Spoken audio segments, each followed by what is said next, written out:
Bene data abakristo bavandimwe aho muherereye hose tubanje kubasuhuza mu izina ry'umwami wacu Yesu Kristo. Nkuko bisanzwe akaba ari mwene so Pastor Theoneste Muhantuga kugira ngo tuganire ijambo ry'Imana ashyize ku mutima wacu kuri uyu munsi. Ariko mbere ko tuganira tubanje kubiseguraho cyangwa se kubasaba imbabazi, tumaze igihe tutaboneka kubera impamvu z'ubuzima busanzwe bwa buri munsi. Ubwo niyo mpamvu mutaruha kutubona.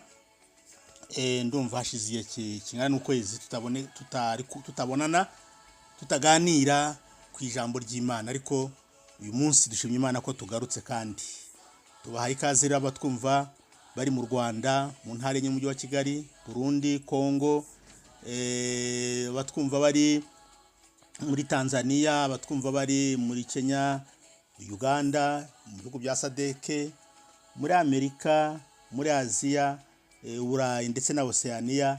Mwese Imana ibaha umugisha kandi ijambo ry'Imana tugiye kuganira rigira icyo ritwungura. Tusaba Imana igira ritwungura, rigire aho rituvana naho ritugeza. Reka rero dusome ijambo dusanga hano cyangwa se amagambo tubona mu butumwa bwiza bwanditswe na Yohana ibice 19 duhere ku murongo wa 17. Turasoma imirongo 2 kwa 19. Baravuga ngo nuko bajyana Yesu asohoka yikorereye umusaraba, agera ahantu hitwa Inyabihanga mu Ruheburayo hitwa Igorigota. Bamubambanaho n'abandi babiri hirya no hino. Yesu yari hagati. Pilato yandika urwandiko arushyira ku musaraba rwanditse ngo Yesu Kristo Nazareti, umwami w'Abayuda. Amen. Imana ibaho umugisha. Tugiye kuganira kuri uyu musozi wa Gorigota Yesu yabambweho. Si Yesu wenyine wari umusozi usanzwe ubambwaho n'abandi bantu, ariko ndagira ngo tubyumve neza. Yesu si wowe ubambweho bwa mbere, wari usanzwe hari kandi ubambwaho n'abandi bantu. Turavuga rero twagije kuguha umutwe w'amagambo cyangwa insanganyamatsiko ivuga ngo Imana ibasha kukura cyangwa se igikura agakiza cyangwa se umugisha mu byubona nk'ibibazo, mu byubona nk'intambara, mu byubona nk'akaga, mu byubona nk'amakuba urimo uyu munsi. Bavandimwe, uyu musozi turavuga ku musozi wa Gorigota.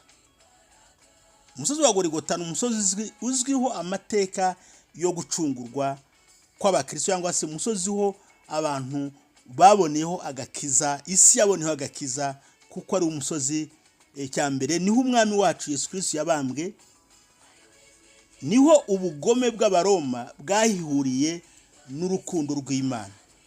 Igorigota kandi ku bantu benshi icyo gihe hari ahantu h'imibabaro, ariko ku Mana habaye ahantu h'umukiro cyangwa se hagakiza.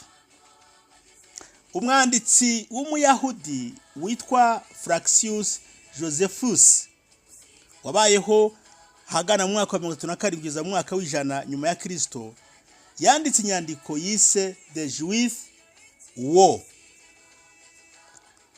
Yavuze ko Abaroma bakoreshaga kubamba nk'intwaro yo gutera ubwoba abatuye cyangwa se abaturage, no kubereka ko nta ushobora kurwanya Uburoma cyangwa se ubutegetsi bwa Roma cyangwa se ubwami bwa Roma ngo azabarokoke. Noneho amateka ya Gorigota muri makeya, izina Gorigota risobanura ahantu cyangwa se umusozi usa n'igihanga cy'umuntu. Abantu bamwe bavuga ko iryo zina rya Gorigota ryaba ryaraturutse kuba uwo musozi uteye nk'igihanga cy'umuntu, kandi abandi bakavuga ko uwo musozi kwitwa Goligota byaba byaraturutse yuko wari umusozi washyirwagaho mu bikorwa igihano cy'urupfu ku bantu babaga bakatiwe n'inkiko z'Abaroma. Nk'uko tubizi mu mateka bivuga ko Abaroma icyo gihe nibo bategekaga isi, kandi igihano cy'urupfu nibo bonyine cyangwa se ubutegetsi bw'Abaroma nibo bari bafite ubushobozi bwonyine bwo kugikatira umuntu. Ntabwo Abayahudi cyangwa se ubutegetsi ubuyobozi bwabo, dore ko bari bafite ubuyobozi bw'idini gusa, ariko ntibashobora gukatira umuntu igihano cy'urupfu. Cyari igihano kiri mu maboko y'umutegetsi wabaga yaroherejwe na Roma kuhagararira umwami w'i Roma mu ntara zose uko bazigenzuraga cyangwa se bari barazikolonije muri icyo gihe. Noneho bakavuga ko Goligota rishobora kuba ryaraturutse aho hantu hombi uko ari habiri. Icya mbere kuba umusozi ruteye nk'igihanga cy'umuntu, icya kabiri kuba harahoraga amagufwa ari ku misozi yanitse aho ngaho kubera ko hicirwaga abantu cyangwa se bahabambaga abantu bakoze ibyaha bitandukanye, ariko cyane cyane ababaga basuzuguye cyangwa se bakekaho kwigomeka ku butegetsi bw'Abaroma. Goligota kandi bivugwa ko yari hafi y'umujyi wa Yerusalemu ku nzira y'abanyamaguru yinjiraga muri uwo murwa. Bisobanuye ngo abantu bose basohokaga mu murwa n'abawinjiragamo bahoraga babona ayo magufwa y'abantu yanitse ku misozi. Bwari ubutumwa bukomeye cyane bw'ubutegetsi bw'Abaroma ku muntu wese wabasha utekereza guhungabanya ubwo butegetsi, ko yabaga afite urumurindiriye kuyaharekera. Ntabwo byabaga bisobanuye gusa ko wenda yabuze ba nyirayo, uretse ko hariho n'abatinyaga kuza gukurikiranwa bakayereka ayo magufwa yaba bakagoma aho ngaho. Ariko byari ubutumwa bukomeye bw'Abaromani kwereka rubanda abinjira n'abasohoka mu mujyi wa Yerusalemu ko nta muntu ubasha kuvogera cyangwa se gutekereza ku bwami bwabo. Nkuko twabibonye muri Yohana 19 kuva mu 17, aho naho i Goligota niho umwami wacu yabambwe hagati ya bya bisambo bibiri, kimwe cyemeye ibyaha, ikindi kikabihakana ntikicuze, ariko ikindi kikabonera agakiza. Ku ngoma ya Roma, Goligota cyari ikibuga cya politike aho ababaga bakatiwe n'inkiko, twari tumaze kubivuga, kubera gukekwaho cyangwa kurwanya no guhungabanya ubutegetsi bwabo. Umwanditsi witwa Martin Hengel mu gitabo cye yanditse mu mwaka wa 1947 yasobanuye ko kwicwa ubambwe kwari uko abacakara, abicanyi n'abashinjwaga kwigomeka ku butegetsi bw'Abaroma. Uyu munsi abashakashatsi b'iki gihe nka N.T. Wright, umwanditsi w'umwongereza, na Raymond E. Brown, umunyamerika w'inararibonye mu byanditswe bya Bibiliya, bose bemeranya ko Yesu yabambwe atari uko yakoze ibyaha cyangwa ari umunyabyaha, ahubwo nk'umuntu washinjwe kugerageza guhungabanya ubutegetsi bw'Abaroma. Ibi byose byerekana ko Goligota yari ikimenyetso cy'ubutegetsi bw'abantu, ariko Imana yahahinduye ikimenyetso cy'urukundo rukomeye. Imana ishimwe cyane. Haleluya. Goligota hari ahantu ubutegetsi bwa Roma rwashyiraga mu bikorwa, twanabivuze, abakatiwe n'inkiko zabo ku gihano cy'urupfu, abajura bakomeye, abambuzi bakomeye, cyangwa se abanyabyaha bandi bakekwaho cyangwa bakurikiranyweho ibikorwa byo gushaka guhungabanya ubutegetsi bwabo. Hari ahantu rero nk'ikimenyetso cyo gutera ubwoba abaturage ngo badashwirashwira batekereza wenda ku bijyanye no kwigenga no kwirukana abaroma mu karere kabo, ahubwo bahore bahinda umushyitsi batitira. Ndagira ngo nkubwire ko ikigeragezo cyangwa intambara Satani yagushyizemo umazemo igihe kirekire cyane utekereza ko kitazanashoboka, icyo kigeragezo gishobora kukubera inzira y'Imana kukugeza ku mugambi wayo Imana yagambiriye ku buzima bwawe. Muribuka amakuru ya Yosefu. Yosefu yanyuze mu ntambara mu gitabo cy'Itangiriro, yanyuze mu bikomeye, anyura mu kaga, anyura mu gutotezwa n'abavandimwe be, ageragezwa nta kibi yakoze, gusa kubera ko yarotoye inzozi yarose kandi si we washatse kuzirota, nta ruhare yabigizemo, ariko izo nzozi zamukururiye akaga gakomeye cyane bituma agurishwa ajyanwa mu Egiputa. Muri uko byagenze, ariko zari inzira z'Imana kumuzamura. Haleluya, Imana ishimwe cyane. Gorigota nubwo ku Baroma hari ahantu ho gushyirira mu bikorwa ubugizi bwa nabi ngo batinyishe rubanda bahore bahinda imishyitsi, ariko Imana yari yarateguye agakiza gakomeye k'isi kukazanyura kuri uwo musozi. Imana ishimwe cyane. Agakiza kawe gashobora kunyura muri izo ntambara urimo uyu munsi, muri ibyo bibazo ufite uyu munsi, muri ubwo burwayi ufite uyu munsi, muri ubwo bukene ufite uyu munsi, muri izo ntambara, muri ubwo bupfubyi, mu bupfakazi, mu kubura akazi. Aho ngaho Imana ibasha kunyuzamo inzira yayo yo kukugeza ku migisha yindi ikomeye wowe utanatekerezaga. Ikindi, Yesu yari ku musaraba, Bibiliya yatubwiye ngo ntiyapfuye kubera ibyaha bye, ahubwo yapfuye kubera ibyaha byacu. Icyo ni icya mbere. Umuhanga mu nyandiko za Bibiliya witwa James D.G. avuga ko umusaraba niwo mutima w'ubutumwa bwiza, kuko ari wo ugaragaza urukundo rw'Imana ku batuye isi. Imana ishimwe cyane.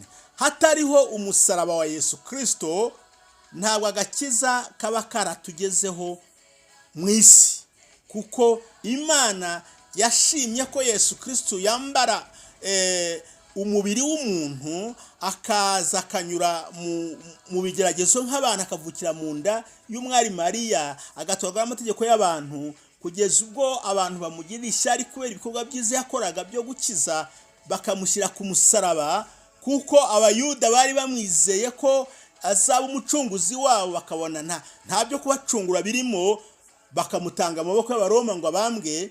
Ubwo rero agakiza kanyuze i Gorigota, kanyuze ku musaraba, hahandi mu mibabaro, hahandi hatari cyiza, hahandi abantu bayibonaga bagahinda imishyitsi, hahandi hahoraga amagufwa ya rubanda yanitse ku misozi. Aho ngaho niho agakiza katurutse. Ndagira ngo nkubwire ko imibabaro ufite uyu munsi, intambara ufite uyu munsi, ibigoye ureba imbere yawe, ibyo ngibyo ubona bidashoboka, ndagira ngo nkubwire Imana ibasha kubivanamo umugisha wawe uyu munsi.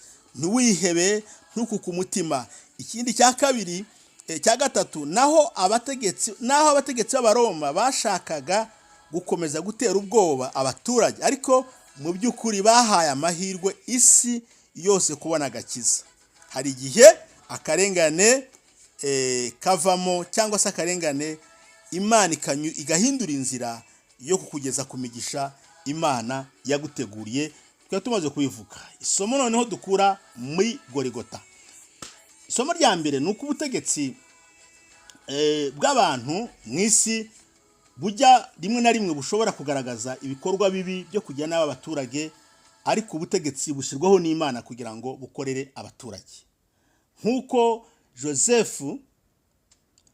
Josephus yabigaragaje, Abaroma biciraga abantu ku musaraba bagamije gutera ubwoba. N'ubu ku isi hamwe na hamwe hashobora kuboneka ubutegetsi bumeze gutyo, bugira n'aba abaturage, ariko ndagira ngo nkubwire ko ubwo butegetsi bushyirwaho n'Imana kugira ngo ukore neza abaturage. Ndagira ngo nkubwire ahagaragara ubutegetsi busa gutyo, ntabwo ubwo butegetsi mu by'ukuri buba bukora cyangwa se buri mu nshingano zabwo, kuko bushyirwaho n'Imana kugira ngo bukorere abaturage. Ikindi kwigiramo ni ukwihangana mu gihe cy'akarengane. Yesu yari yihanganye kugeza aho agereye ku musaraba, akanapfira kuri uwo musaraba. Bikorinto ba mbere igice cya mbere umurongo wa 18. Ikindi, abashakashatsi b'iki gihe nka John Stott mu gitabo cye yise The Cross of Christ cyanditswe mu mwaka wa 1946 yagaragaje ko umusaraba ari intwaro ikomeye yo gukomeza abantu barenganywa, kuko uduha icyizere ko Imana y'ibyo ducamo. Imana ishimwe cyane. Umusaraba tuvanamo isomo rikomeye cyane ryo kwihanganira imibabaro, kuko kandi ko tuzi ko nyuma y'umusaraba, nyuma y'imibabaro, Imana iba yateguye ibyiza. Imana ishimwe cyane. Sinzi imibabaro ufite, sinzi ingorane ufite, ushobora kuba ari ubupfubyi, ushobora kuba ari ubupfakazi, ushobora kuba ari ubukene, ushobora kuba kandi ubukene buriho, buri ahantu hose. Ariko ndagira ngo nkubwire, ibyo byose unyuramo bikubabaza umutima, bikakugora. Ushobora kuba uri mu nzu y'imbohe, ushobora kuba udafite, ukennye, udafite icyo ugaburira abana, wabuze school fees, wabuze cyangwa se minerivare, wabuze icyo ufasha umuryango wawe, ushobewe wihebye. Ndagira ngo nkubwire, Imana inyura muri ibyo ngibyo kugira ngo ikurememo, cyangwa se Umwuka Wera akuganirize, akubwire ko imibabaro cyangwa se uwo musaraba ushushanya imibabaro ko ari inzira cyangwa se intwaro yo kugera yo, cyangwa se duha icyizere cy'ubuzima bw'ejo buzaza. Turangiza, bavandimwe, Golgotha si ahantu gusa, ahubwo ni isomo rikomeye ku bantu bose. Abategetsi badakorera neza abaturage kandi biri mu nshingano zabo. Twabonye uko Roma, nubwo bwari ubutegetsi bukomeye cyane, bwicaga bugakiza uko ibyo bushaka, ariko uyu munsi Roma ntabwo ihari. Ubutegetsi bwabo bwararangiye. Ikindi cya kabiri, urukundo rwa Kristo rutsinda ubugome bw'abantu. Bisobanuye ko urukundo rw'Imana ruri hejuru ya byose, rushobora guhindura ubwo bugizi bwa nabi, rushobora guhindura uko kurenganya abantu, bigahinduka bikabazanira agakiza, bikabazanira cyangwa se bikaba inzira z'Imana kubageza ku mugambi wayo. Nk'uko twabibonye, Yosefu nawe ibyo yaciyemo byamugejeje ku mugambi Imana ifite ku buzima bwe. Natwe dufite inshingano iyo kwihangana mu gihe cy'akarengane, kugaragaza urukundo no mu gihe abandi batugiriye nabi cyangwa se badukoreye ibibi, kwibuka ko ku musaraba ariho twaboneye agakiza k'iteka ryose. Imana ishimwe. Tugiye gusenga. Bene data, umusaraba cyangwa se Golgotha ni ahantu ubutegetsi bwashyiriyeho kwentimida cyangwa se gutera ubwoba, ariko Imana yahanyuzije agakiza kagera mu isi yose.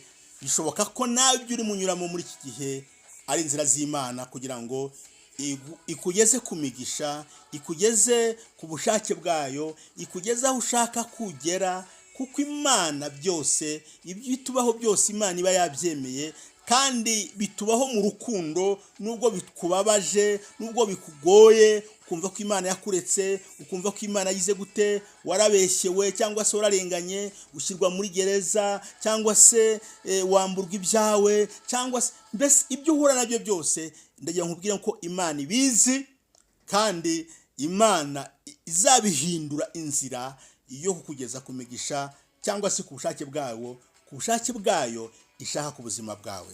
Reka dusenge. Mana, turagushima muri aka kanya. Dusengeye abantu bose bumvishije ubutumwa bwiza, ntabwo twebwe dushobora kumenya umuntu wese ibyo ahura nabyo, ariko Bibiliya tubwiye yuko ijambo ryawe ryaduhamirije neza ko imibabaro y'abantu, ibyo abantu bahura nabyo, akaga kose, ibigeragezo babera inzira yo kubageza ku byiza. Turasengera rero abari mu kaga, abari mu ntambara, imfubyi, abapfakazi, abashomeri, abagowe, abadafite epfo na ruguru, Mana yacu, batagira kirengera, Mana nzima, kugira ngo abo bose ubibuke aho baherereye, abatagira ijwi na rito, abatagira kirengera, Mwami, mu izina rya Yesu Kristo, abagowe, abadafite epfo na ruguru, imfubyi, Uwiteka, abari mu kaga, abari mu ntambara, abari mu kaga, abagowe, abarara hanze, Mana yacu, abo bose turabasengera, bafite ibyifuzo bitandukanye, abarwayi badafite ubwishyu, abandi bose muri mu ngorane uko ziri kose, abafite uburwayi butabasha gukira, bamaranye igihe bagowe, abo bose turabibutse Uwiteka, ngo ubibuke ubagenderere, kandi iyo mibabaro bafite uyu munsi ubareme mu mutima ko ari inzira zawe zo kubageza ku migisha no kubageza ku mugambi ufite ku buzima bwabo. Urakoze yo kubyumvishije mu izina rya Yesu, amen. Imana ibahe umugisha bene data. Turarangije. Nk'uko bisanzwe iyo turangije tujya tubibutsa gukora subscribe, gukora share, gukora comment, kugira ngo ubutumwa bwiza busakare ku bantu bose. Imana rero ibahe umugisha mu izina rya Yesu, amen.